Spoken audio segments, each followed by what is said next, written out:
ಆತ್ಮೀಯ ವೀಕ್ಷಕ ಮಿತ್ರರೇ, ಡಿಟೆಕ್ಟಿವ್ ಲೆಜೆಂಡ್ ಯೂಟ್ಯೂಬ್ ಚಾನಲ್ಗೆ ಸ್ವಾಗತ ಸುಸ್ವಾಗತ. ಡಿಟೆಕ್ಟಿವ್ ಲೆಜೆಂಡ್ ಯೂಟ್ಯೂಬ್ ಚಾನಲ್ ಇದು ಸತ್ಯ, ನ್ಯಾಯ, ನೀತಿ, ಧರ್ಮಗಳ ಪ್ರತೀಕ. ನಾನು Brahmananda Reddy, advocate cum journalist.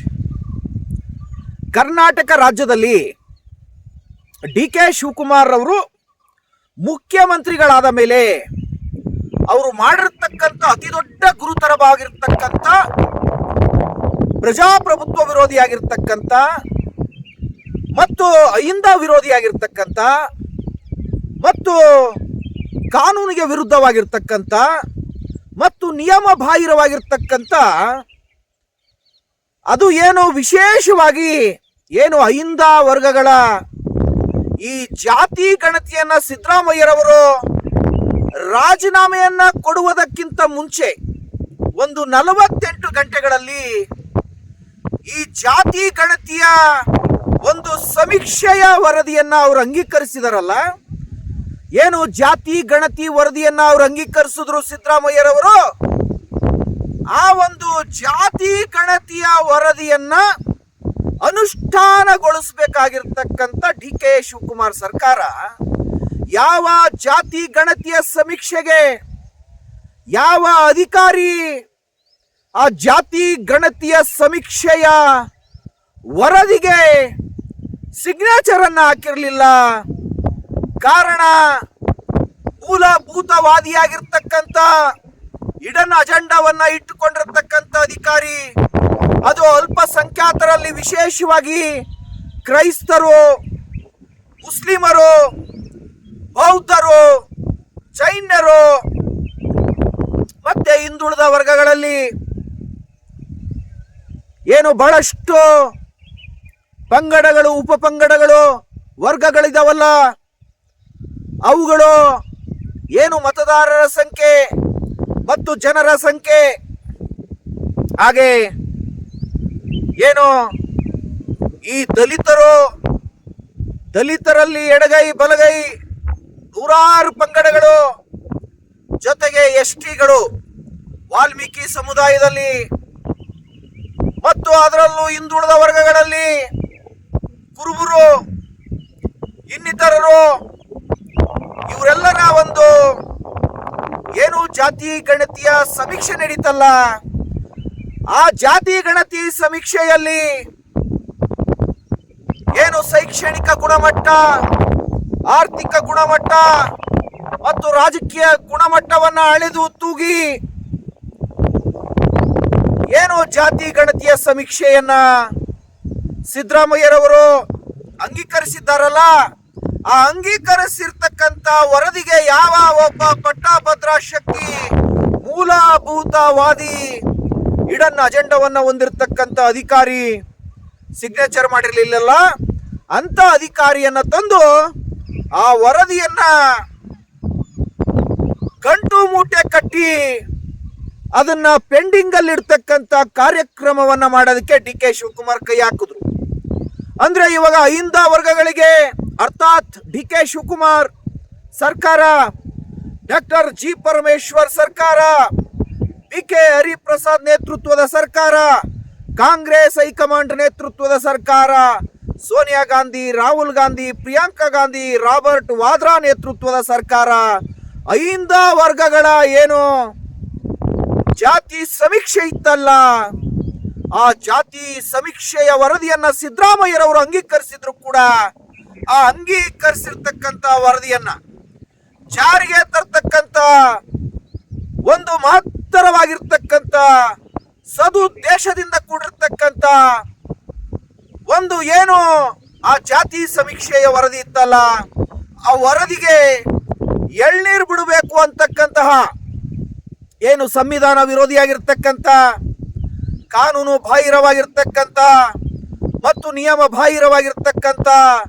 ಅರ್ಥಾತ್ ಅಹಿಂದ ವರ್ಗಗಳ ವಿರೋಧಿಯಾಗಿರ್ತಕ್ಕಂಥ ಇಡನ್ ಅಜೆಂಡಾವನ್ನ ಡಿ.ಕೆ. ಶಿವಕುಮಾರ್ ಅವರು ಇಂಪ್ಲಿಮೆಂಟ್ ಮಾಡೋದಕ್ಕೆ ಅದೇನೋ ಟ್ರಬಲ್ ಶೂಟರ್ ಅಂತಕ್ಕಂತಹ ಬಿರುದು ಬಾವಲಿಗಳನ್ನ ಸ್ವಯಂ ಘೋಷಿತವಾಗಿ ಏನು ನಮ್ಮ ಈ ಭ್ರಷ್ಟ ಮಾಧ್ಯಮಗಳಿದ್ವಲ್ಲ ಆ ಭ್ರಷ್ಟ ಮಾಧ್ಯಮಗಳನ್ನ ಖರೀದಿಸಿರ್ತಕ್ಕಂಥ ಡಿ ಕೆ ಶಿವಕುಮಾರ್, ಅಹಿಂದ ವರ್ಗಗಳನ್ನ ವಿರೋಧ ಕಟ್ಟಿಕೊಂಡಿರ್ತಕ್ಕಂಥ ಈ ಡಿ ಕೆ ಶಿವಕುಮಾರ್ ಅವರಿಗೆ ಆ ಟ್ರಬಲ್ ಶೂಟರ್ ಅಂತಕ್ಕಂಥ ಟೈಟಲ್ ಅನ್ನ ಕೊಟ್ಟಿದ್ರು. ಈಗ ಡಿ ಕೆ ಶಿವಕುಮಾರ್ಗೆ ಈ ಶೂಟರ್ ಅಂತಕ್ಕಂಥ ಶಬ್ದವನ್ನ ನಾವೆಲ್ಲ ಅಹಿಂದ ವರ್ಗದವರು ಬ್ಲಾಕ್ ಲಿಸ್ಟಿಗೆ ಹಾಕಿಟ್ಬಿಟ್ಟಿದೀವಿ. ಇವಾಗ ಏನಿದ್ರು ಡಿ ಕೆ ಶಿವಕುಮಾರ್ ಅಂತಕ್ಕಂತಹ ಈ ಅಹಿಂದ ವರ್ಗದ ವಿರೋಧಿ ಮುಖ್ಯಮಂತ್ರಿಗೆ ಇವಾಗ ನಾವು ಓನ್ಲಿ ಟ್ರಬಲ್ ಮೇಲೆ ಟ್ರಬಲ್ಗಳನ್ನ ಕೊಟ್ಕೊಂಡು ಅಡ್ಡಾಡ್ತಾ ಇದ್ದೀವಿ. ಕಾರಣ ಏನು?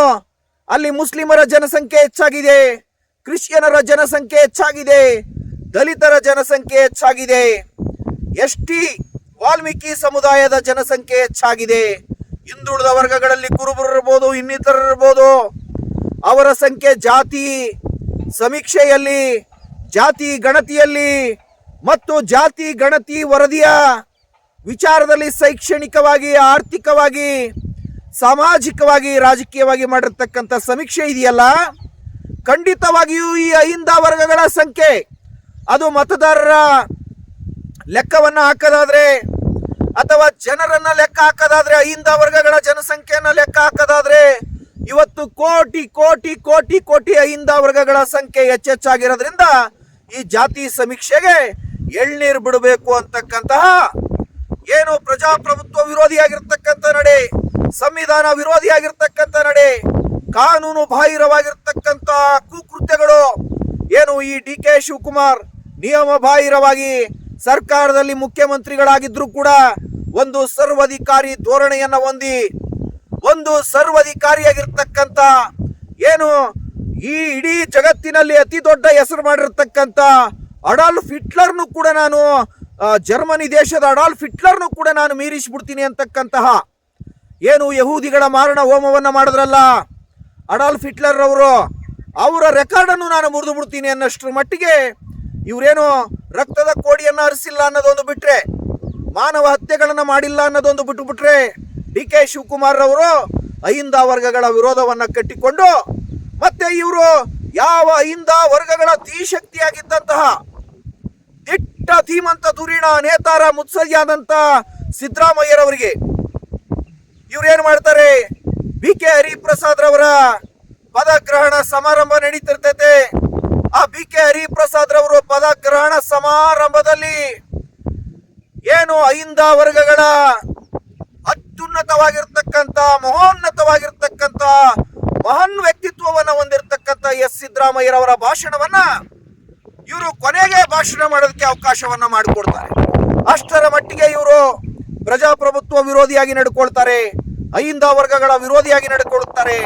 ಸಿದ್ದರಾಮಯ್ಯ ಅವರ ಭಾಷಣ ಅಂದ್ರೆ ಲಕ್ಷಗಟ್ಟಲೆ ಜನ ಅಭಿಮಾನದಿಂದ ಬಂದು ಅವರ ಭಾಷಣವನ್ನ ಕೇಳ್ತಾರೆ. ಅಹಿಂದ ವರ್ಗದ ಏನು ಅಭಿಮಾನಿಗಳಿದಾರಲ್ಲ, ಅಹಿಂದ ವರ್ಗದ ಸ್ವಾಭಿಮಾನಿಗಳಿದಾರಲ್ಲ, ಅವರೆಲ್ಲ ಅವತ್ತು ಸಿದ್ದರಾಮಯ್ಯರವರ ಭಾಷಣ ಇಲ್ಲ ಬಿ ಕೆ ಹರಿಪ್ರಸಾದ್ ರವರ ಪದಗ್ರಹಣ ಸಮಾರಂಭದಲ್ಲಿ. ಹಾಗಾಗಿ ಜನ ಏನು ಮಾಡ್ತಾರೆ, ಚೇರ್ಗಳನ್ನ ಖಾಲಿ ಮಾಡಿಬಿಡ್ತಾರೆ. ಒಬ್ಬೊಬ್ಬರೇ ಯಾರಿಗೂ ಗೊತ್ತಾಗಲಾರ್ದಂಗೆ ಎದ್ದೋಗ್ಬಿಡ್ತಾರೆ. ಕೊನೆಗೆ ಸಿದ್ದರಾಮಯ್ಯರವರಿಗೆ ಭಾಷಣ ಮಾಡೋದಕ್ಕೆ ಮೈಕನ್ನ ಕೊಟ್ಟಾಗ ಸಿದ್ದರಾಮಯ್ಯರವರೇ ಸ್ವತಃ ಅಹಿಂದ ವರ್ಗಗಳ ಏನು ನೋವಿತ್ತಲ್ಲ, ಆ ನೋವು ಸಿದ್ದರಾಮಯ್ಯರವರಲ್ಲಿ ಮಡುಗಟ್ಟಿ ನಿಂತಿತ್ತು.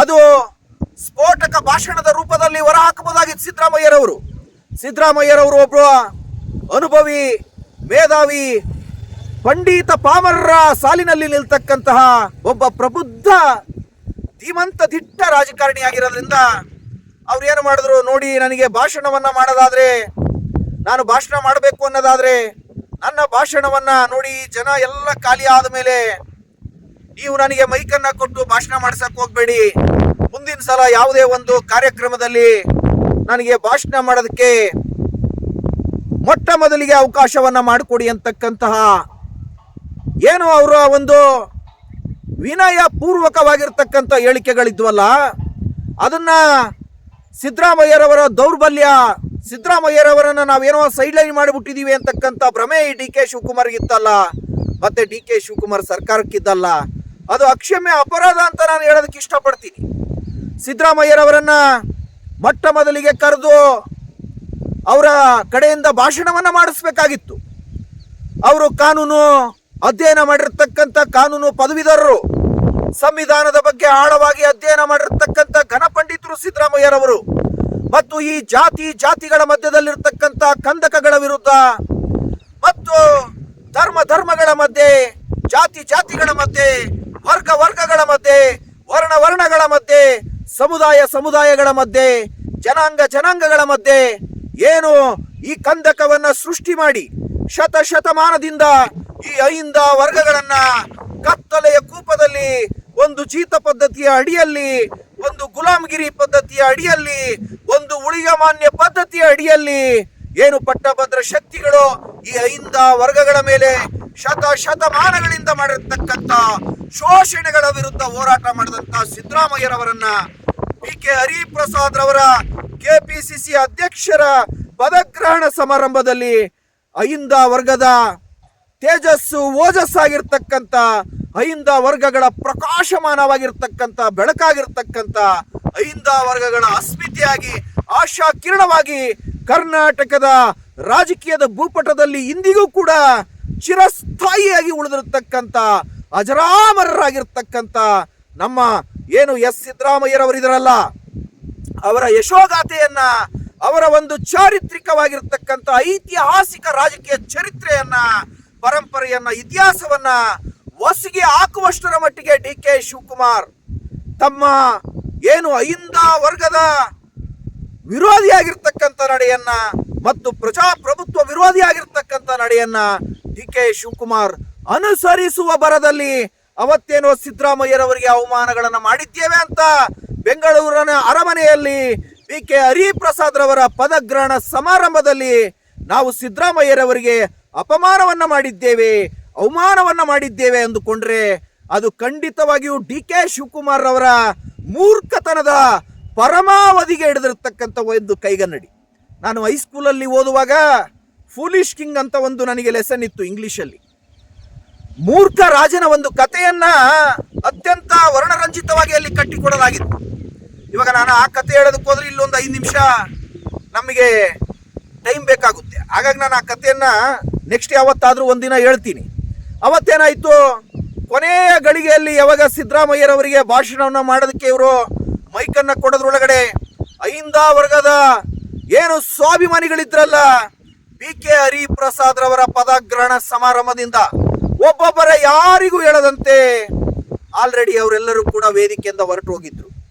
ಹಾಗಾಗಿ ಅಹಿಂದ ವರ್ಗಗಳ ಈ ಸ್ವಾಭಿಮಾನವನ್ನ ಪದೇ DK ಶಿವಕುಮಾರ್ ಸರ್ಕಾರ ಕೆಣಕದಾದ್ರೆ ಖಂಡಿತವಾಗಿಯೂ ಅಹಿಂದ ವರ್ಗಗಳು ಈ DK ಶಿವಕುಮಾರ್ ಸರ್ಕಾರಕ್ಕೆ ಮತ್ತು ಡಾಕ್ಟರ್ G ಪರಮೇಶ್ವರ್ ಸರ್ಕಾರಕ್ಕೆ ಮತ್ತು BK ಹರಿಪ್ರಸಾದ್ ನೇತೃತ್ವದ ಸರ್ಕಾರಕ್ಕೆ, ಕಾಂಗ್ರೆಸ್ ಹೈಕಮಾಂಡ್ ನೇತೃತ್ವದ ಸರ್ಕಾರಕ್ಕೆ ಮತ್ತು ಗಾಂಧಿ ಕುಟುಂಬದ ಏನು ಸೋನಿಯಾ ಗಾಂಧಿ, ರಾಹುಲ್ ಗಾಂಧಿ, ಪ್ರಿಯಾಂಕಾ ಗಾಂಧಿ, ರಾಬರ್ಟ್ ವಾದ್ರಾ ಇವರೆಲ್ಲರ ನೇತೃತ್ವದ ಸರ್ಕಾರಕ್ಕೆ ಅಹಿಂದ ವರ್ಗದವರು ಯಾವ ಮಟ್ಟಕ್ಕೆ ಅವರು ಒಂದು ಸೋಲಿನ ಕಹಿಯನ್ನ 2028ರ ಸಾರ್ವತ್ರಿಕವಾಗಿ ಕರ್ನಾಟಕ ರಾಜ್ಯದ ವಿಧಾನಸಭೆಗೆ ನಡೀತಕ್ಕಂಥ ಒಂದು ಚುನಾವಣೆಯಲ್ಲಿ ಪಾಠವನ್ನ ಕಲಿಸ್ತಾರೆ, ಕಪಾಳ ಮೋಕ್ಷವನ್ನ ಮಾಡ್ತಾರೆ.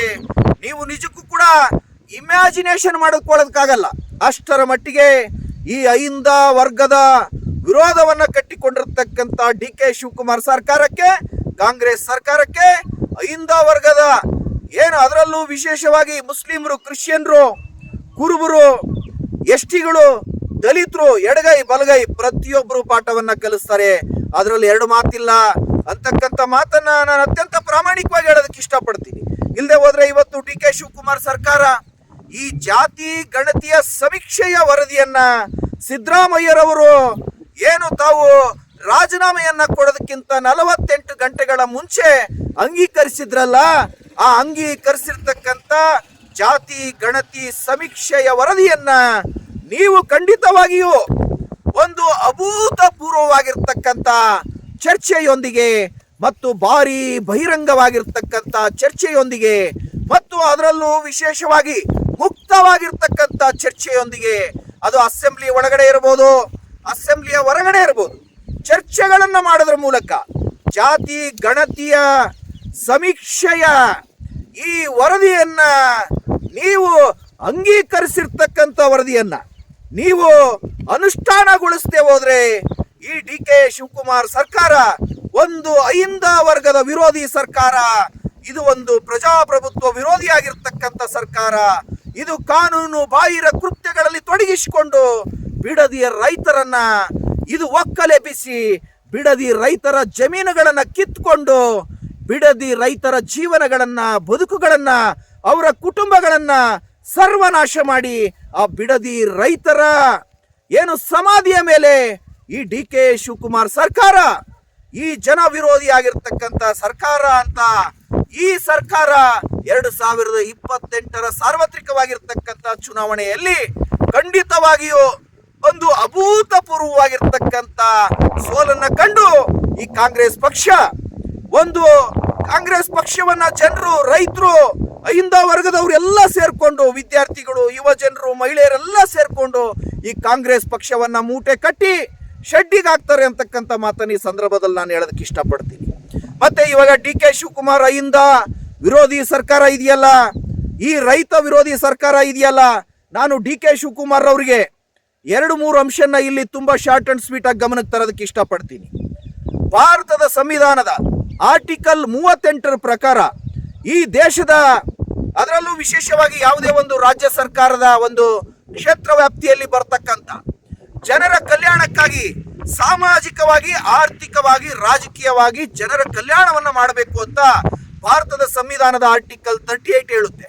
ಆ 38 ಪ್ರಕಾರ ನೀವೇನಾದ್ರೂ ಒಂದು ಕ್ರಾಂತಿಕಾರಿಯಾಗಿರ್ತಕ್ಕಂಥ ಯೋಜನೆ ರೂಪಿಸಿದ್ರೆ ಡಿ ಕೆ ಶಿವಕುಮಾರ್ ಅವರೇ ಅಂತಕ್ಕಂಥ ಮಾತನ್ನ ನಾನು ಡಿ ಕೆ ಶಿವಕುಮಾರ್ ಅವರಿಗೆ, ಡಾಕ್ಟರ್ ಜಿ ಪರಮೇಶ್ವರ್ ಅವರಿಗೆ ಮತ್ತು ಬಿ ಕೆ ಹರಿಪ್ರಸಾದ್ ಅವರಿಗೆ, ಸೋನಿಯಾ ಗಾಂಧಿ, ರಾಹುಲ್ ಗಾಂಧಿ, ಪ್ರಿಯಾಂಕಾ ಗಾಂಧಿ, ರಾಬರ್ಟ್ ವಾದ್ರಾ ಅವರಿಗೆ ಕೇಳ್ತಾ ಇದ್ದೀನಿ. ಯಾಕೆ ನಾನು ಈ ಪ್ರಶ್ನೆಯನ್ನ ಕೇಳ್ತಿದ್ದೀನಿ? ಭಾರತದ ಸಂವಿಧಾನದ ಆರ್ಟಿಕಲ್ 38ರ ಬಗ್ಗೆ ನಾನು ಜನರ ಕಲ್ಯಾಣವನ್ನ ಮಾಡಲೇಬೇಕು ಅಂತ ಭಾರತದ ಸಂವಿಧಾನದ ಆರ್ಟಿಕಲ್ 38 ಹೇಳುತ್ತೆ. ಏನು ಜನರ ಆರ್ಥಿಕ, ಜನರ ರಾಜಕೀಯ, ಸಾಮಾಜಿಕ ಕಲ್ಯಾಣಕ್ಕಾಗಿ ಸರ್ಕಾರಗಳು ದುಡಿಬೇಕು ಅಂತ ಹೇಳುತ್ತೆ. ನೀವು ಆ ನಿಟ್ಟಿನಲ್ಲಿ ಏನಾದರೂ ದುಡಿತಾ ಇದ್ದೀರಾ?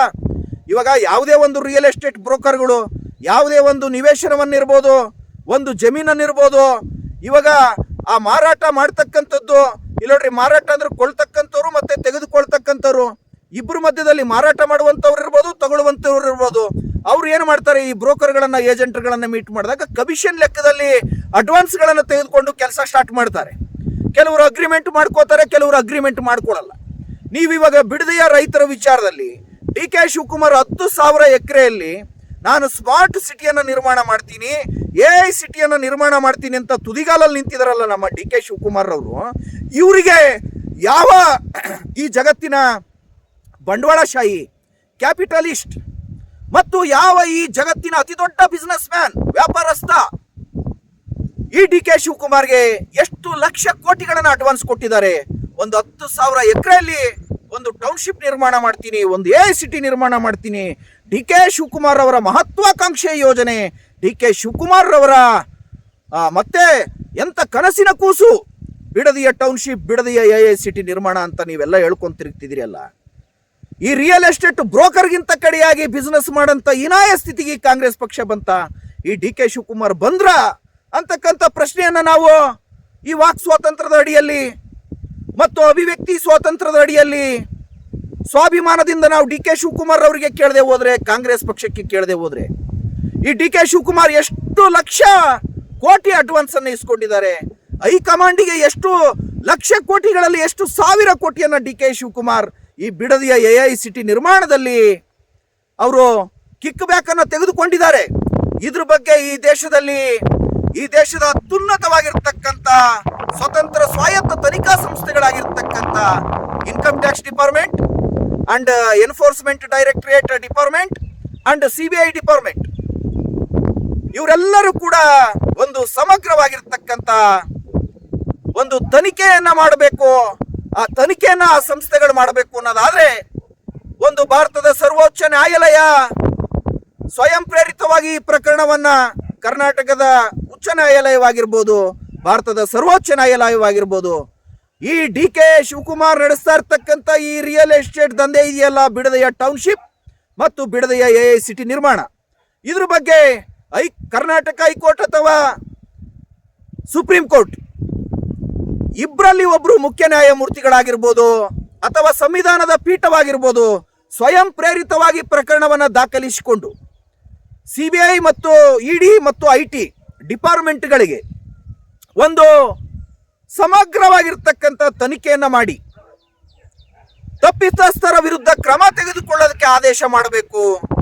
ಇಲ್ಲದೆ ಹೋದರೆ ಭಾರತ ಸರ್ಕಾರ ಮತ್ತು ನನ್ನ ದೇಶದ ಹೆಮ್ಮೆಯ ಪ್ರಧಾನಮಂತ್ರಿಗಳಾಗಿರ್ತಕ್ಕಂಥ ನರೇಂದ್ರ ಮೋದಿರವರ ಸರ್ಕಾರ ಮತ್ತು ಭಾರತದ ಈ ಕಾಲಘಟ್ಟದ ರಾಜಕೀಯ ಚಾಣಕ್ಯ ಭಾರತ ಸರ್ಕಾರದ ಗೃಹ ಸಚಿವ ಅಮಿತ್ ಶಾ ಒಂದು ಆದೇಶವನ್ನು ಮಾಡಬೇಕು. ಬಿಡದಿಯ ಟೌನ್ಶಿಪ್ ನಿರ್ಮಾಣ ಮತ್ತು ಬಿಡದಿಯ ಎಐ ಸಿಟಿ ನಿರ್ಮಾಣದಲ್ಲಿ ಡಿ.ಕೆ. ಶಿವಕುಮಾರ್ ಅವರಿಗೆ ಯಾವ ಕ್ಯಾಪಿಟಲಿಸ್ಟ್ಗಳು, ಯಾವ ಇಂಡಸ್ಟ್ರಿಯಲಿಸ್ಟ್ಗಳು ಮತ್ತು ಯಾವ ಕೈಗಾರಿಕೋದ್ಯಮಿಗಳು ಅಥವಾ ಯಾವ ಬಂಡವಾಳಶಾಹಿಗಳು, ಯಾವ ಬಿಸಿನೆಸ್ ಮ್ಯಾನ್ಗಳು, ಯಾವ ವ್ಯಾಪಾರಸ್ಥರುಗಳು ಎಷ್ಟು ಲಕ್ಷ ಕೋಟಿಗಳಲ್ಲಿ ಕಿಕ್ ಬ್ಯಾಕ್ ಅನ್ನು ಕೊಟ್ಟಿದ್ದಾರೆ. ಇದ್ರ ಬಗ್ಗೆ ಒಂದು ಸಮಗ್ರವಾಗಿರ್ತಕ್ಕಂಥ ತನಿಖೆ ಆಗಿ ರೈತರಿಗೆ ರಕ್ಷಣೆಯನ್ನು ಕೊಡಬೇಕು. ರೈತರ ಜಮೀನುಗಳನ್ನು, ರೈತರ ಜೀವನಗಳನ್ನು, ರೈತರ ಬದುಕುಗಳನ್ನು, ರೈತರ ಕುಟುಂಬಗಳನ್ನು ನಾವು ರಕ್ಷಣೆ ಕೊಟ್ಟು ನಾವು ರೈತ ಪರವಾಗಿದ್ದೇವೆ ಅಂತಕ್ಕಂಥ ಒಂದು ಸಂದೇಶವನ್ನು ಇವತ್ತು ಎಲ್ಲ ಪಕ್ಷಗಳು ಮತ್ತು ಎಲ್ಲ ಸಂಘಟನೆಗಳು, ಅದು ಕನ್ನಡ ಪರ ಸಂಘಟನೆಗಳಿರ್ಬೋದು, ದೇಶದ ವಿವಿಧ ಭ್ರಷ್ಟಾಚಾರ ವಿರೋಧಿ ಸಂಘಟನೆಗಳಿರ್ಬೋದು, ದೇಶದ ವಿವಿಧ ಕನ್ನಡ ಪರ ಸಂಘಟನೆಗಳಿರ್ಬೋದು ಮತ್ತು ದೇಶದಲ್ಲಿ ಏನು ಮಾನವ ಹಕ್ಕುಗಳಿಗಾಗಿ ಹೋರಾಟ ಮಾಡ್ತಕ್ಕಂಥ ಸಂಘಟನೆಗಳಿರ್ಬೋದು, ಇವತ್ತು ಈ ರಾಜ್ಯವಲ್ಲದೆ ದೇಶದಲ್ಲಿರ್ತಕ್ಕಂಥ ಎಲ್ಲ ವಿದ್ಯಾರ್ಥಿ ಯುವಜನರು, ಕಾರ್ಮಿಕರು, ರೈತರು, ಮಹಿಳೆಯರು, ಅಹಿಂದ ವರ್ಗದವರು ಎಲ್ಲರೂ ಸೇರಿಕೊಂಡು ಬಿಡದಿಯ ರೈತರ 10,000 ಎಕರೆ ಜಮೀನುಗಳನ್ನು ನಾವು ಉಳಿಸಿಕೊಡ್ಬೇಕು ಮತ್ತು ಅದರಲ್ಲೂ ವಿಶೇಷವಾಗಿ ಬಿಡದಿಯ ರೈತರ ಕುಟುಂಬಗಳನ್ನು, ಜೀವನಗಳನ್ನು ಮತ್ತು ಅವರ ಬದುಕುಗಳನ್ನು ನಾವು ಕಟ್ಟಿಕೊಡಬೇಕು. ಇಲ್ಲದೆ ಹೋದರೆ ನಮ್ಮನ್ನು ಯಾರು ಮನುಷ್ಯರು ಅಂತ ಕರೆಯಲ್ಲ, ನಾವೆಲ್ಲ ಮೃಗಗಳು ಅಂತ ನಮ್ಮನ್ನು ನಾವೇ ಕರೆದುಕೊಳ್ಳಬೇಕಾಗುತ್ತೆ. ಇಲ್ಲಿ ದುಡ್ಡು, ಆಸ್ತಿ, ಅಂತಸ್ತು, ವಸ್ತ್ರ, ವಜ್ರ, ವೈಡೂರ್ಯ, ಸಂಪತ್ತು ನಮಗೆ ಮುಖ್ಯ ಅಲ್ಲ. ಮನುಷ್ಯತ್ವದಿಂದ ನಾವು ಬಾಳಿ ಬದುಕಬೇಕು.